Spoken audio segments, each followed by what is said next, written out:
اعوذ باللہ من الشیطان الرجیم بسم اللہ الرحمن الرحیم السلام علیکم ورحمۃ اللہ وبرکاتہ۔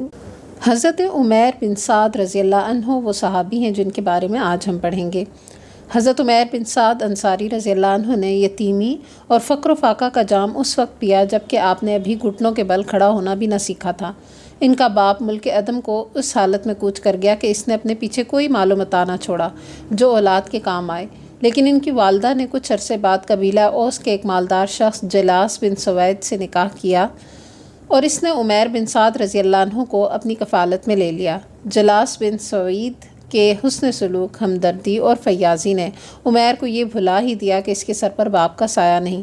جناب عمیر جلاس بن سوید کے ساتھ اس طرح پیش آتے جیسے کوئی فرما بردار بیٹا اپنے والد کے ساتھ پیش آتا ہے۔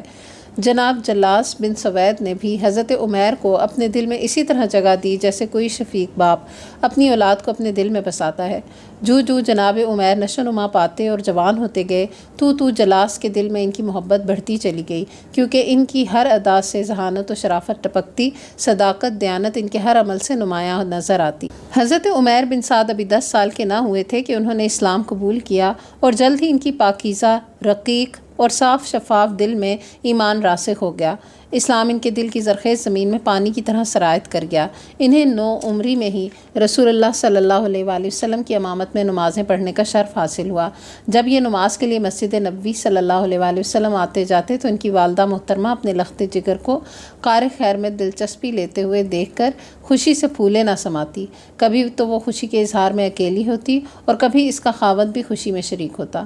اس نوجوان صحابی عمیر بن سعد رضی اللہ عنہ کی زندگی نہایت خوشگوار انداز میں گزر رہی تھی کہ اچانک ایک ایسے سخت ترین تجربے اور امتحان سے گزرنا پڑا کہ کم ہی کسی نوجوان کو اس قسم کے حالات سے دوچار ہونا پڑا ہوگا۔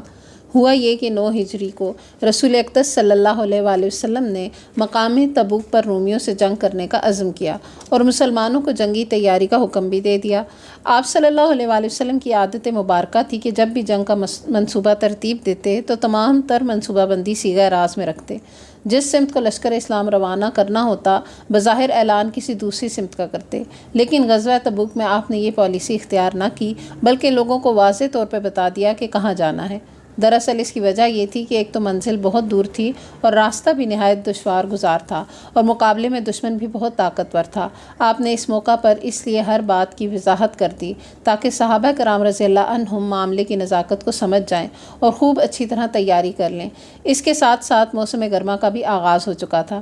گرمی شدید تھی، پھل پک چکے تھے، درختوں کا سایہ بھلا معلوم ہوتا، طبیعتوں میں سستی اور کسل مندی کا غلبہ نظر آنے لگا۔ ان تمام مشکلات کے باوجود صحابہ کرام رضی اللہ عنہم نے نبی اکرم صلی اللہ علیہ وآلہ وسلم کی آواز پر لبیک کہا اور انتہائی ذوق و شوق سے جنگی تیاری میں مصروف ہو گئے۔ لیکن منافقین مختلف ہیلے بہانے کرنے لگے، مسلمانوں میں شکوک و شبہات پیدا کرنے اور اپنی نجی محفلوں میں مسلمانوں کے خلاف ہرزہ رسائی کرنے لگے۔ لشکر اسلام کی روانگی سے چند روز پہلے عمیر بن سعد رضی اللہ عنہ مسجد نبوی صلی اللہ علیہ وآلہ وسلم میں نماز ادا کرنے کے بعد گھر واپس آئے تو مسلمانوں کا جوش و جذبہ دیکھ کر بہت خوش ہوئے۔ آپ نے دیکھا کہ مسلمان پورے شوق سے جہاد کی تیاری میں مصروف ہیں۔ مہاجرین و انصار کی معزز خواتین نے آپ صلی اللہ علیہ وآلہ وسلم کی خدمت میں اپنے قیمتی زیورات پیش کر دیے تاکہ آپ ان کی قیمت لشکر اسلام کی تیاری میں صرف کریں۔ حضرت عثمان بن عفان رضی اللہ عنہ کو دیکھا کہ وہ آپ صلی اللہ علیہ وآلہ وسلم کی خدمت میں 1000 دینار پیش کر رہے ہیں۔ دوسری طرف دیکھا کہ حضرت عبد الرحمن بن عوف رضی اللہ عنہ اپنے کندھوں پر اشرفیوں کا تھیلا اٹھائے تیزی سے چلے آ رہے ہیں اور یہ ساری رقم چشم زدن میں آپ صلی اللہ علیہ وآلہ وسلم کے قدموں میں ڈھیر کر دی۔ انہوں نے یہ منظر بھی دیکھا کہ ایک شخص اپنا بستر بیچ رہا ہے تاکہ اس قیمت سے جہاد کے لیے تلوار خرید سکے۔ حضرت عمیر بن سعد رضی اللہ عنہ کی آنکھوں کے سامنے جوش، ولولہ اور جذبہ جہاد کے منظر بار بار آتے تو آپ کی دلی خوشی کی کوئی انتہا نہ رہتی، لیکن وہ اس بات پر بڑا تعجب کرتے کہ جلاس بن سوید چپکے سے گھر بیٹھا ہوا ہے، جہاد کے لیے کوئی تیاری نہیں کرتا اور نہ ہی باوجود تونگری اور خوشحالی کے راہ خدا میں اپنا مال خرچ کرتا ہے۔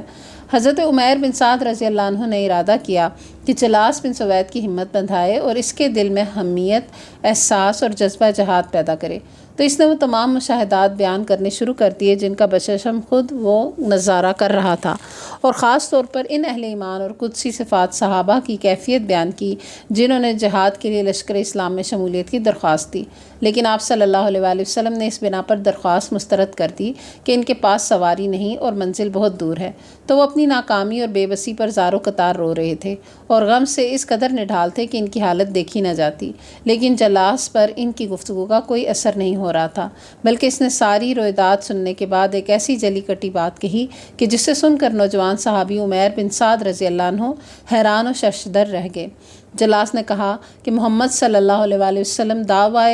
نبوت میں سچے ہیں، تو پھر ہم تو گدھوں سے بھی زیادہ بدتر ہیں، نعوذ باللہ من ذالک۔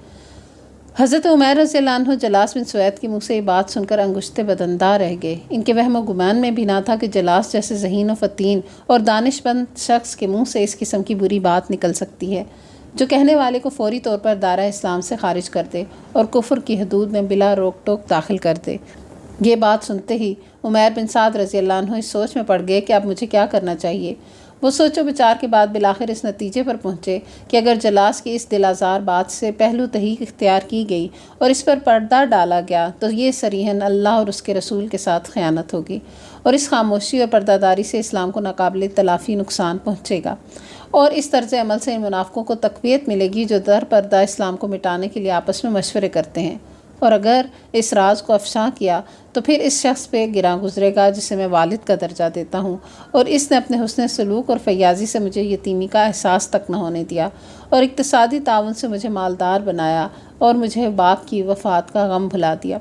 میں نے سوچا کہ اس نازک مرحلے پر کون سی کڑوی گولی نگلی جائے، پھر یکدم میں نے جلاس کی طرف متوجہ ہو کر کہا، بخدا روئے زمین پر رسول اقدس صلی اللہ علیہ وآلہ وسلم کے بعد آپ مجھے تمام لوگوں سے زیادہ عزیز تھے، لیکن آج آپ نے ایک ایسی بات کہی کہ اگر لوگوں کے سامنے اس کا تذکرہ کرتا ہوں تو آپ رسوا ہو جائیں گے، اور اگر خاموش رہتا ہوں تو امانت میں خیانت کا مرتکب ہوتا ہوں، اس طرح میں اپنے آپ کو تباہ و برباد کر بیٹھوں گا۔ میں تو یہ بات آپ صلی اللہ علیہ وآلہ وسلم کو بتانے جا رہا ہوں، اب آپ اپنا انجام خود سوچ لیں۔ یہ کہہ کر حضرت عمیر بن سعد رضی اللہ عنہ مسجد نبوی صلی اللہ علیہ وآلہ وسلم کی طرف چل دیے، اور جو کچھ جلاس بن سوید کی زبانی سنا تھا من و عن آپ صلی اللہ علیہ وآلہ وسلم کو بتا دیا۔ یہ بات سن کر رسول اکرم صلی اللہ علیہ وآلہ وسلم نے حضرت عمیر کو اپنے پاس بٹھایا اور جلاس کو بلانے کے لیے ایک صحابی کو بھیجا۔ تھوڑی ہی دیر بعد جلاس آپ کی خدمت میں حاضر ہو گیا، سلام عرض کیا اور آپ کے سامنے دو زانو بیٹھ گیا۔ آپ نے دریافت کیا، کیا عمیر کے سامنے تم نے جو بات کہی ہے کہ اگر محمد صلی اللہ علیہ وآلہ وسلم دعویٰ نبوت میں سچے ہیں تو پھر ہم گدھوں سے بھی بدتر ہیں؟ اس نے کہا، یا رسول اللہ صلی اللہ علیہ وآلہ وسلم، میں نے تو ایسی کوئی بات نہیں کی، یہ سراسر جھوٹ بولتا ہے۔ صحابہ کرام رضی اللہ عنہم جلاس اور عمیر کو بغور دیکھنے لگے تاکہ ان کے چہروں کے تاثرات سے اندازہ لگا سکیں کہ ان میں سچا کون ہے اور جھوٹا کون۔ حاضرین مجلس سرگوشیاں کرنے لگے۔ ایک منافق کہنے لگا، دیکھو یہ نوجوان سانپ کی مانند احسان فراموش نکلا، جس نے اسے دودھ پلایا اسے ہی ڈنگ مارا۔ دوسرے نے کہا، نہیں بلکہ یہ نوجوان نہایت شریف ہے، اس کی تو نشوونما ہی اطاعت الہی کے ماحول میں ہوئی، اس کے چہرے کے تیور ہی بتاتے ہیں کہ یہ اپنی بات میں سچا ہے۔ آپ صلی اللہ علیہ وآلہ وسلم نے حضرت عمیر کی طرف دیکھا کہ اس کا چہرہ غصے سے سرخ ہو چکا ہے اور آنکھوں سے ٹپ ٹپ آنسو جاری ہیں، اور بے خودی کے عالم میں بارگاہ الہی میں یہ دعا کرتا ہے، الہی میری بات اپنے نبی پر واضح کر دے، الہی میری بات اپنے نبی پر واضح کر دے۔ یہ منظر دیکھ کر جلاس غصے سے آگ بگولا ہو کر کہنے لگا، حضور میں بالکل سچا ہوں، میں حلف دینے کے لیے تیار ہوں، میں اللہ کی قسم کھا کر کہتا ہوں کہ عمیر نے میرے متعلق جو کچھ آپ کو کہا وہ جھوٹ ہے، بخدا میں نے ایسی گستاخانہ بات نہیں کی۔ ابھی اس نے اپنا حلفیہ بیان ختم نہیں کیا تھا کہ لوگوں کی نگاہیں عمیر بن سعد رضی اللہ عنہ کی طرف منتقل ہو گئی۔ اتنے میں آپ صلی اللہ علیہ وآلہ وسلم پر غنودگی طاری ہو گئی۔ صحابہ کرام رضی اللہ عنہم پہچان گئے کہ اب وحی نازل ہوگی۔ ہر ایک اپنی اپنی جگہ سہم گیا اور سب کی نگاہیں آپ صلی اللہ علیہ وآلہ وسلم کے چہرہ انور پر جم گئی۔ یہ منظر دیکھ کر جلاس پر خوف و ہراس طاری ہو گیا اور عمیر کے چہرے پر خوشی، اور تمام حاضرین کی کیفیت بھی یہی تھی، یہاں تک کہ آپ صلی اللہ علیہ وآلہ وسلم سے وحی کا اثر زائل ہوا اور آپ نے یہ آیت کریمہ تلاوت کی، یحلفون باللہ ما قالوا